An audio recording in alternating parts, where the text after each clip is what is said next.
ഇന്നുണ്ടല്ലോ chicken കറി ഉണ്ടാക്കുകയാണ് ലഞ്ചിന് വേണ്ടിയിട്ട്. പല ടൈപ്പിലുള്ള ചിക്കൻ കറി ഞാൻ ഉണ്ടാക്കുമെങ്കിലും ഈ ഒരു ചിക്കൻ കറി ആട്ടാ ഞാൻ എൻ്റെ ലൈഫിൽ ആദ്യമായിട്ട് ഉണ്ടാക്കിയിട്ടുള്ള റെസിപ്പി.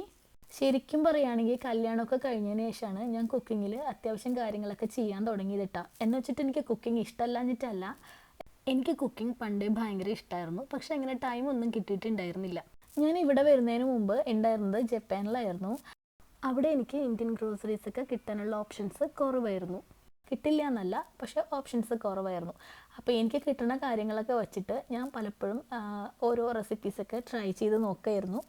ഇപ്പം ഉണ്ടാക്കുന്ന ഈ ഒരു റെസിപ്പി ഇല്ലേ, ഇതിനൊരു പ്രത്യേകത ഉണ്ട് കേട്ടോ. ഈ ഒരു മസാലക്കൂട്ടിലേക്ക് ഞാൻ ചിക്കൻ ഇട്ട് കഴിഞ്ഞാൽ അത് ചിക്കൻ കറിയാവും, കോളിഫ്ലവർ ഇട്ട് കഴിഞ്ഞാൽ കോളിഫ്ലവർ കറിയാവും, എഗ്ഗ് ഇട്ട് കഴിഞ്ഞാൽ എഗ്ഗ് കറിയാവും. ഇങ്ങനെയായിരുന്നു പണ്ട് ഞാൻ ചെയ്തുകൊണ്ടിരുന്നത് കേട്ടോ.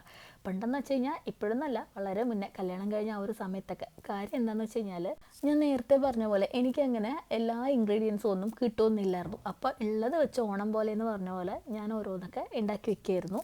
പക്ഷെ നല്ല ടേസ്റ്റ് ഉണ്ടായിരുന്നു. പിന്നെ ഞാൻ ഇവിടെ വന്നപ്പോഴാട്ടോ കുക്കിങ്ങിൽ കൂടുതൽ നേരം സ്പെൻഡ് ചെയ്യാൻ തുടങ്ങിയത്. അതായത് എനിക്ക് നമ്മുടെ ഗ്രോസറീസും കാര്യങ്ങളൊക്കെ നമ്മുടെ ഇന്ത്യൻ ഗ്രോസറീസൊക്കെ കിട്ടിയ നേരം പണ്ട് വീട്ടിൽ ചെയ്യാറുണ്ടായിരുന്ന ഓരോ റെസിപ്പീസും ഞാൻ ട്രൈ ചെയ്ത് വെക്കാൻ തുടങ്ങി.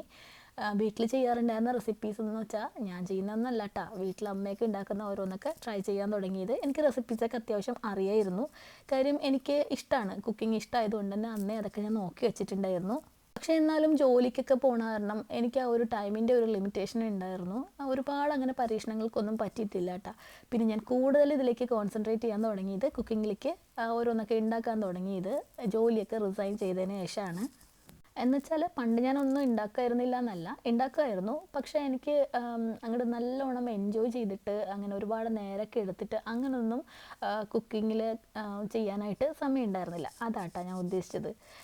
പക്ഷേ ഇപ്പം അങ്ങനെയല്ല, ഇപ്പം എനിക്ക് സമയം അധികമാണ്. അതുകൊണ്ട് തന്നെ ഞാൻ നല്ലോണം എൻജോയ് ചെയ്തും അതുപോലെ തന്നെ ഓരോരോ റെസിപ്പീസൊക്കെ ട്രൈ ചെയ്യാറുമുണ്ട്. ഇപ്പോൾ അത്യാവശ്യം കാര്യങ്ങളൊക്കെ നല്ലോണം ഉണ്ടാക്കാനും അറിയാം. നന്നായിട്ട് ഉണ്ടാക്കുമെന്നൊക്കെ ഞാൻ സ്വയം എന്നെ പുകഴ്ത്തിയതല്ല കേട്ടോ. അതിങ്ങനെ നമ്മുടെ വീട്ടിലൊക്കെ ഗസ്റ്റൊക്കെ വരുമ്പോൾ നമ്മൾ ഓരോന്നൊക്കെ ഉണ്ടാക്കി കൊടുക്കുമ്പോൾ അവർ പറയില്ലേ നന്നായിട്ടുണ്ടെന്ന്, അങ്ങനെ പറഞ്ഞതാണേ.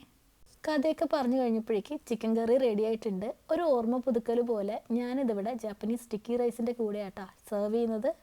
ഓർമ്മ പുതുക്കൽ എന്ന് പറഞ്ഞാൽ എന്താ അറിയോ, പണ്ട് ഞാൻ ഈ ഒരു ചിക്കൻ കറി എപ്പോഴും കഴിക്കാറുണ്ടായിരുന്നത് ഈ ഒരു ജാപ്പനീസ് സ്റ്റിക്കി റൈസിൻ്റെ കൂടെയായിരുന്നു. അന്ന് എനിക്ക് അതായിരുന്നു അവിടെ കിട്ടായിരുന്നത് കേട്ടോ, ഈസിലി കിട്ടായിരുന്നത്.